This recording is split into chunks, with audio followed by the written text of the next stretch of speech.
안녕하세요. 소소하게 월천TV입니다.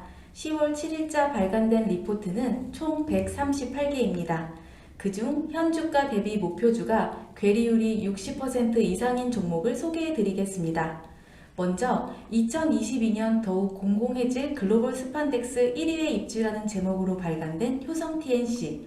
최근 많은 주가 하락이 있었지만 다시 매수를 고려해야 할 시점인 금호석유, 다각화된 포트폴리오를 보여주고 있는 동원산업, 배터리 보호회로 설계 기술력에 주목해야 할 ITM 반도체, 강해진 기초체력과 지속가능한 성장성을 확보한 LG이노텍, 방향성과 성장성이 완벽하다는 제목으로 발간된 MC넥스 살펴보겠습니다. 첫 번째 기업은 효성TNC입니다. 동사 3분기 영업이익은 4,075억 원으로 시장 컨센서스인 4,183억 원에 부합할 것으로 전망합니다. 9월 터키 공장 상업 생산 시작으로 물량이 증가하고 판가 또한 인상되었습니다. 타이어 코드 시황호조도 긍정적으로 작용했습니다. 섬유 부분 영익은 QOQ로 7.2% 증가 예상되며 주요 원재료 BDO와 MDI 전분기 대비 각각 5.2%와 7.4% 상승했으나 신규 공급이 제한되고 있는 상황이라 스판덱스 판매 가격은 10% 인상되었습니다. 이로 인해 원가 부담이 상쇄되었습니다. 원재료 투입에 소요되는 레깅 감안 시 스판덱스 스프레드는 톤당 전분기 대비 약 7.5% 확대되며 실적에 긍정적 영향을 미쳤습니다. 4분기부터 스판덱스 스프레드는 점진적으로 축소세를 보일 전망이며 연말 중국 스판덱스 2위 업체인 저장화펑 등을 중심으로 신규 증설 물량이 유입되어 판가 상승폭은 제한될 것으로 보고 있습니다.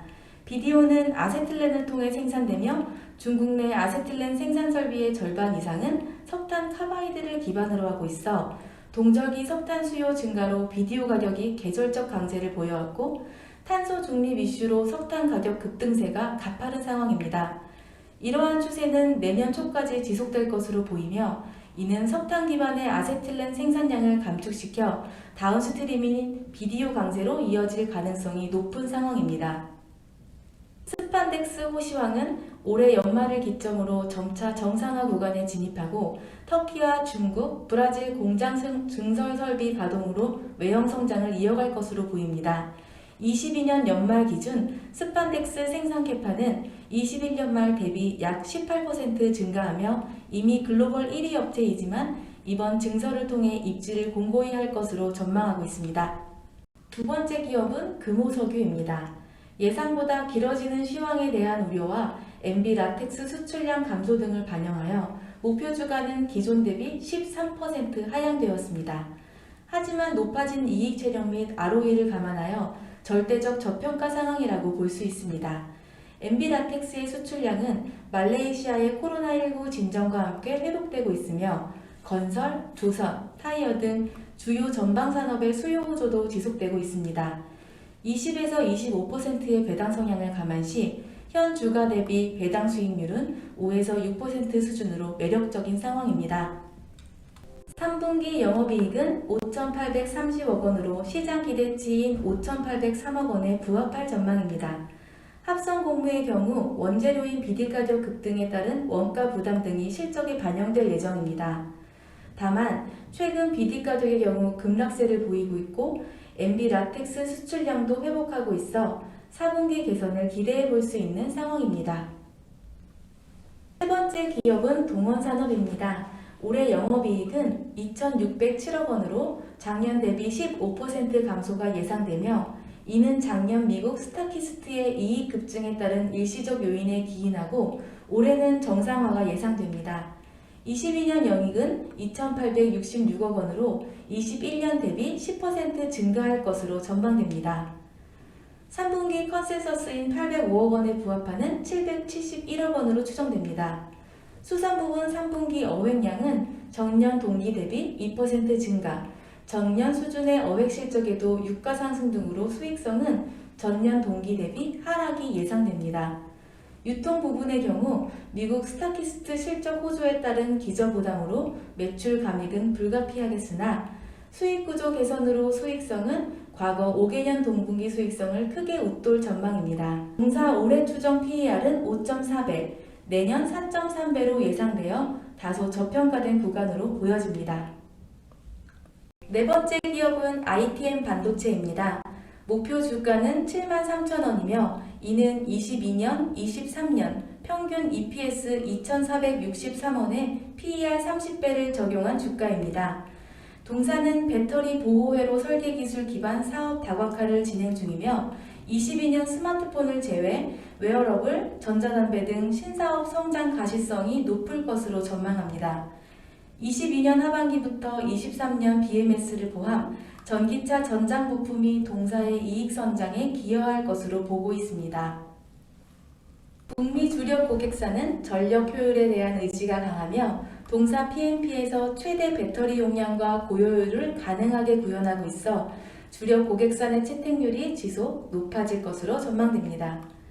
현재 글로벌 PMP 시장 내 동사 점유율이 독보적으로 추정되며 향후 출시되는 신모델에도 동사의 PMP가 채택되고 이로 인해 여타 IT 디바이스로 확장이 예상되는 상황입니다. 내년 매출액과 영익은 각각 7,919억 원, 537억 원으로 고성장을 기록할 것으로 예상되며 22년 하반기부터 신사업과 애플향 물량 증가세에 기반해 베트남 법인의 가동률 상승으로 인해 고정비 부담이 완화되고 외형 성장에 따른 이익 레버리지가 가속화될 전망입니다. 다섯 번째 기업은 LG이노텍입니다. 목표 주가는 32만원으로 현 주가 대비 68%의 상승 여력이 있습니다. SOTP 기반 기업 가치는 10.5조 원으로 추산됩니다. 22년 보수적인 가정에도 불구 동사 영익은 1조 원을 웃돌 것으로 추정되며 현재 시총은 5조 원대로 PER은 6배 수준이라는 점에서 매력적인 구간이라고 볼 수 있습니다.